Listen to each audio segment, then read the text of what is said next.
All right, let me just tell you before we get started tonight, we are going to have fun. This is like a lifetime quest of mine to have fun, and I just kind of feel like that if it ain't fun, we ain't going to do it. So we're going to be here a while tonight, and I don't really know how long. We're just going to go until I get tired or you get bored. I know we mentioned it was showtime, but it's not really showtime because I don't do shows anymore. I don't really know what I do. I have people ask, are you a comedian? And no, I'm really not. I wanted to be, but it didn't turn out that way. I'm not really. I have people say, so you're a speaker, right? And no, I'm not really a speaker either. They say, so you're an author because you got books. And no, I'm not really an author. I never considered myself an author. It's never really a goal of mine to write a book, and ended up with 6 of them. I don't know how it happened. I'm a talker. I'm a professional talker. Things are going well with it. I just, last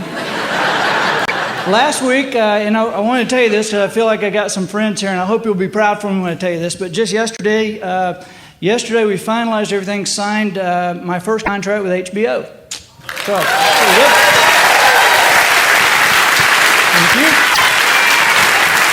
Thank you. It's a pretty good deal. I think we pay them $18 a month and watch all the movies. Really excited about the way things are happening. This is actually what I do in a way. I am a professional talker. I'm a verbal caricaturist, a commentator of life. I don't really know what I do, but I do know this. It's not normal. It never has been. I grew up in a normal family. My dad was a great dad. My mom was a great mom. My sister was there. But that was about the last time anything normal happened to me, because when I grew up, I knew from the looks of my parents right off the bat that I grew up in a normal situation, but I was adding a joker to the deck. You know what I'm saying? Because I had questions in my mind that couldn't be answered.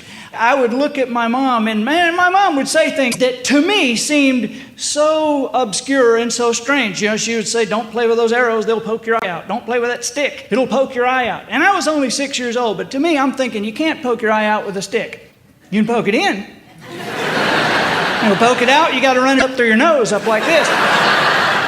And I would ask her questions. I mean, little bitty kid, but things seemed so different to me. And I was 6, 7 years old, and I was thinking of things like, why is a chicken the only animal we can eat before it's born and after it's dead?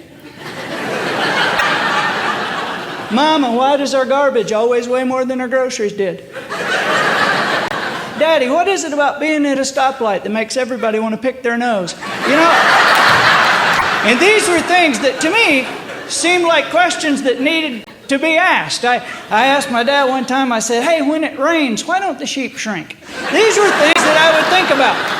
I was in the grocery store with Mama one time, and we went into the refrigerated area, and she put the eggs in, and I'm a little kid, and I said, Mama, those are eggs. And she said, yes, they are. And I said, chickens lay eggs, don't they? And she said, yes, they do. I said, can I see those? And she opened up the carton. I said, did chickens lay those eggs? She said, yes, they did. I said, how did they get the chickens to sit so close together? And this was one of the times my mom looked at me, and she had that look like, you're not entirely normal, are you? And I was a smart aleck, and I was a smart aleck, I guess, more for myself. I was smart enough not to be a smart aleck out loud. I mean, my dad got after me one time. I remember my dad saying, when Abraham Lincoln was your age, Abraham Lincoln had a job. When Abraham Lincoln was your age, Abraham Lincoln walked 12 miles through the snow to get to school. I didn't say anything out loud, but I remember thinking, hey, when Abraham Lincoln was your age, he was president.